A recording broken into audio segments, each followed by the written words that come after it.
ज़ाहिर ना सिर्फ वो बैठे रहे बल्कि जब उनका दौर ख़त्म हुआ उसके बाद बज़रिया ऑर्डिनेंस बाकायदा तौर पर चेयरमैन जावेद इकबाल को तौसीह दी गई, वो तो आखिर तक अपने ओहदे पर रहे। तो इस सबके बीच में आप क्या समझती हैं, अगर आपको इंसाफ नहीं मिला तो आपकी जो वीडियोज़ थी या फिर आपको वज़ीर आज़म हाउस में रख के इमरान खान ने क्या फ़ायदा ले लिया इस सारे मामले से?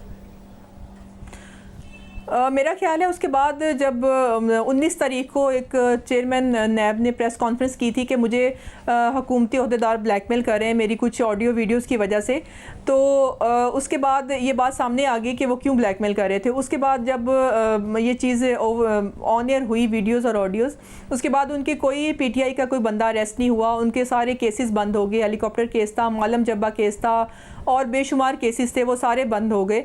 और मतलब इनकी बेनिफिशरी अगर आप वीडियोस का देखें तो वो पीटीआई गवर्नमेंट थी।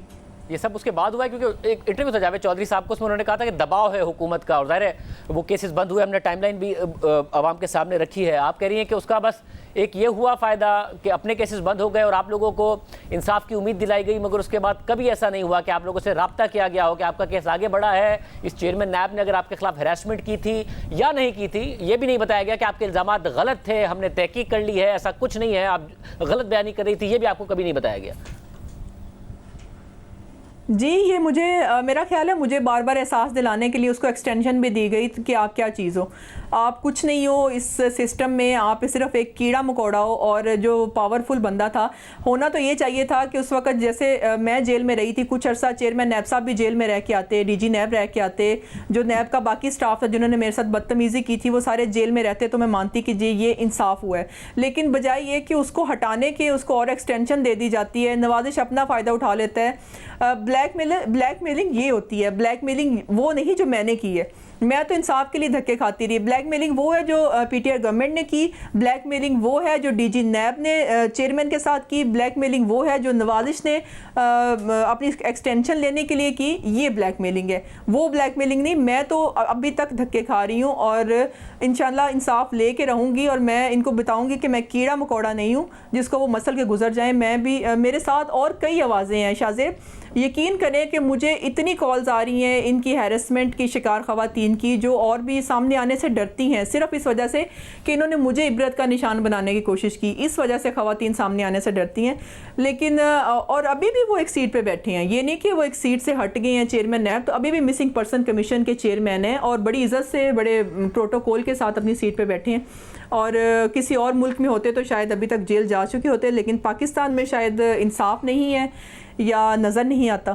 तो आपको ज़रा इंसाफ की उम्मीद किससे है, क्योंकि आपका मामला एक तरफ हमने देखा पिछले दौर में अगर पूरा सियासत का शिकार हुआ या सियासी फ़ायदे का और मुखालफिन को सियासी नुकसान पहुंचाने का शिकार हुआ, तो ऐसा ना हो कि अब भी सिर्फ और सिर्फ सियासी बयानिए के लिए इस्तेमाल हो रहा हो। तो इंसाफ से की उम्मीद आपको किससे है, क्योंकि अगर आपके इल्ज़ामात दुरुस्त हैं और ज़ाहिर तहकीक तलब हैं और अगर दुरुस्त साबित होते हैं तो ये किसी भी मुल्क में ये एक बहुत बड़ा इल्ज़ाम है कि इस तरीके से आपने उल्टा विक्टिम्स को हरास किया है, ख़वातीन की हिरासानी की है और मुल्क के वज़ीर आज़म ने हिरासानी की शिकायत पर उल्टा उस खातून की मजबूरी का फ़ायदा उठाते हुए किया है। इमरान खान साहब मगरिब के ममालिक की मिसाल देते हैं, किसी मगरबी मुल्क में ना वो सियासत कर पाएँ इतने बड़े इल्ज़ाम के बाद, अगर इसकी तहकीकात उनके ऊपर साबित हो जाए, ना चेयरमैन नैब जैसा ऑफिशियल अपने ओहदे पर रह पाए बल्कि इसकी बहुत बड़ी सज़ा हो, तो कहाँ कौन इंसाफ, किससे आप इंसाफ की तवक्को करती हैं कि आगे भी पॉलिटिक्स का ही ना बाइस बन रहा हो बल्कि वाज़े तौर पर तहकीक के बाद साबित हो चीज़ें?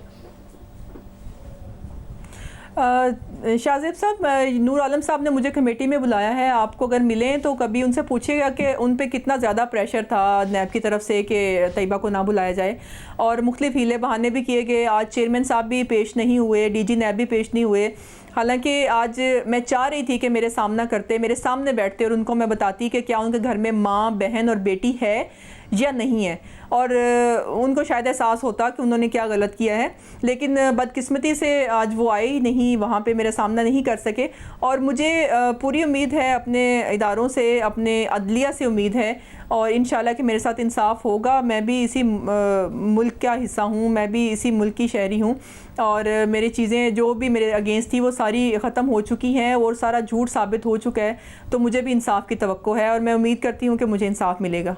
बहुत शुक्रिया तैयबा गुल की गुफ्तगू आपने सुनी। इंतहाई संगीन इल्ज़ामात हैं, इंतहाई अफसोसनाक सूरत हाल है और इन इल्ज़ामात की तहकीकात की ज़रूरत है। गुज़िश्ता हुकूमत ने इन इल्ज़ामात को अगर अपने सियासी फ़ायदे के लिए और मुखालफिन को नुकसान पहुँचाने के लिए इस्तेमाल किया तो इस हुकूमत की ज़िम्मेदारी है कि इन इल्ज़ामात की तहकीकात करे, क्योंकि हिरासानी के इल्ज़ामात है और एक खातून की तरफ से नहीं है, मुतादिद ख़वातीन की तरफ से हैं। साबिक चेयरमैन नैब जैसे जावेद इकबाल पर हैं, साबिक वज़ीर आज़म इमरान खान पर हैं कि उन्होंने इतने नाजुक और हसास मामलात को अपने सियासी फ़ायदे के लिए इस्तेमाल किया, हिरासानी के इल्ज़ामात को अपोजिशन को टारगेट करने के लिए इस्तेमाल किया। वो बार बार मगरिब की मिसाल देते हैं। अगर किसी मगरबी मुल्क में उन्होंने ऐसा किया होता तो क्या वो सियासत कर पाते? क्या जस्टिस जावेद इकबाल जेल से बच पाते?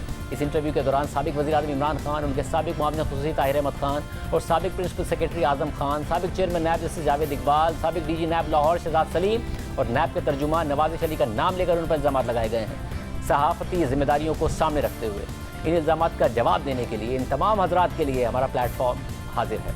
साबिक chairman NAB justice Javed Iqbal को तो हम 2 दिन से प्रोग्राम में आने की दावत दे रहे हैं, मगर वो जवाब नहीं दे रहे।